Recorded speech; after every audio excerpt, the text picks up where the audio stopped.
It's interesting. I noticed as I was walking through your office a copy of The Economist magazine. I guess you read The Economist. You know what The Economist described your relationship with Russia as? A Faustian pact between Mr. Modi and President Putin. I believe President Putin is invited to come to Delhi very soon, isn't he? Well, I think the Quad leaders will be coming here very soon. We buy $20 billion of energy from the United States. And let me also tell you... I'm talking about Russia. I'm just interested in your relationship with Russia. Is it connected, the fact that you are so dependent right now on Russian energy, and India, from the very beginning, from the invasion of Ukraine by Putin's forces in February of 2022, India has refused to condemn that invasion? I guess these are connected, aren't they? But I think you're jumping, hop, step and jump. Let me first, if you permit me, to give you some basic facts. We were told to buy Russian oil, because if we hadn't bought Russian oil and we had started buying our quantities of 5 million barrels a day, which we were buying, if Russian 13 million barrel goes off, that would have been bought from the Middle East. You've made that point. The price would have gone up to $200 a barrel. And who would have? You would have more inflation in Europe than you currently have. Minister, you've talked about the price pressures. I'm now into geopolitics. It's interesting. You're a former very senior diplomat in the Indian Foreign Service. You understand the way geopolitics works. Is it wise, do you believe, for India to have forged such a close friendship to Vladimir Putin when, according to the UN General Assembly, a massive majority vote, Russia violated Ukraine's sovereignty in this invasion, something which India will not say and will not recognize? Is it wise for India to have got itself into the place it is now in? No, India is in a very comfortable place. And other than commentators in parts of the world which have, as I said, a limited understanding of the situation, India is in a comfortable position all over. One of the first foreign ministers that the incoming Secretary of State met was the Indian foreign minister. A Quad meeting is taking place here. My Prime Minister has had a discussion with President Trump. I think some of the concerns you're worried about should be addressed to European audiences. But you believe, you believe in international law, don't you? Oh, I'm not a believer. I'm a practitioner of international law. I've written a book on the use of force. And I think Western Europe is hardly in a position to tell anyone what international law is all about. Let me tell you, we have condemned the use of violence. My Prime Minister has been on record from day one to say this is not the time of war, this is a time of peace. He has said that to President Putin, he's said that to President Zelensky, and that is the point of view which the G20 under the Indian presidency espoused, and that was accepted. The G20 presidency under India is the one which went what consensus, and that is the first consensus document, whereas the GA and everything else was taken. So my submission to you... it seems to me there's a hypocrisy at work here. You can talk about hypocrisies in the West. I could talk about hypocrisy in India. When it comes to talking sovereignty, and when it comes to an issue you have on your own territory with Kashmir and other people's perceptions of Kashmir's status, you talk about the inviolability of sovereignty. But you don't use that language when it comes to Ukraine and its rights.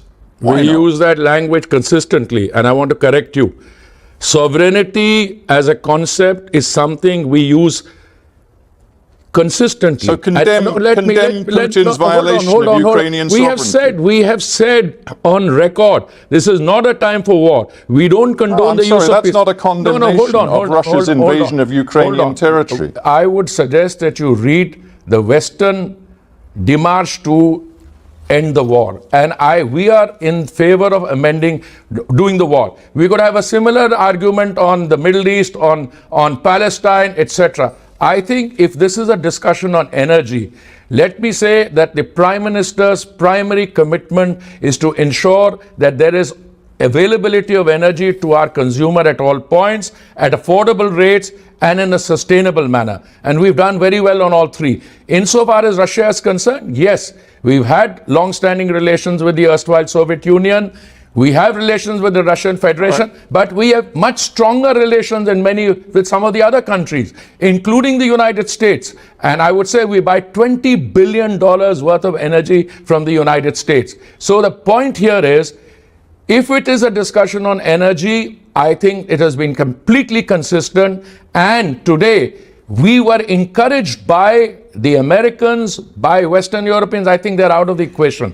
They're no longer part of it. Minister, if I may, I'm going to stop you for a sec, because you've turned the conversation toward America, which is interesting, because Donald Trump, of course, is now in the White House. Donald Trump is determined to use tariffs as and when necessary to change the balance of trade between the United States and key trading partners. He has described India as one of the, quote, kings of tariffs around the world. You can expect tariffs to be imposed on Indian exports to the United States, can't you? Let me give you a primer on tariffs. Countries are bound by their international obligations. What makes me very happy about what President Trump is saying, and I'll come to tariffs in a minute, he has called for more energy being made available in the world, for the other producers to lower the energy prices. If that happens, the global economy picks up, there's more trade, there's more economic activity, interest rates come down, etc. Insofar as tariffs are concerned, please read carefully what he's saying on energy. It is an attempt to leverage in tariffs also. What he's saying is, if we are a $23 trillion economy and we have open markets and other countries impose high tariffs on us, well, there are two kinds of tariffs. One are tariffs which you bound under successive rounds of multilateral trade negotiations, and there are tariffs which you have not bound. Now, if countries are raising their non-bound tariffs or their bound tariffs, there are consequences on that. Insofar as the president is concerned, he will impose tariffs. Hang on, let's keep this conversation as simple as possible. If the United States goes ahead with threats to impose tariffs on countries like India, and he has fingered India as a problem, will you respond with punitive tariffs on US goods coming into India? As a diplomat, I don't respond to hypothetical questions. India is a $4 trillion economy, and India will safeguard its interests, whether it does through negotiation to avoid the tariffs or it does through retaliation. It's not for me as the energy minister to speak on. Whether you should have a conversation on that to whoever is designated to exercise that authority. Here's another issue you have, and as Minister for Petroleum and Natural Gas, you have to consider it very carefully. How does India square its commitment to massively grow the economy and therefore to use much more energy, fossil fuel energy, over the coming years, and at the same time meet its commitments, admittedly in India's case, long-term commitment to decarbonization? How are you going to do it? India is the one country I am aware of which has met its Paris commitments, point one. India is the one country where the sustainability transition is better than elsewhere. From 2014 to today, we've got 20% biofuel blending, we've got a massive green hydrogen program, and we are today moving in a situation where on all fronts, the decarbonization debate is succeeding.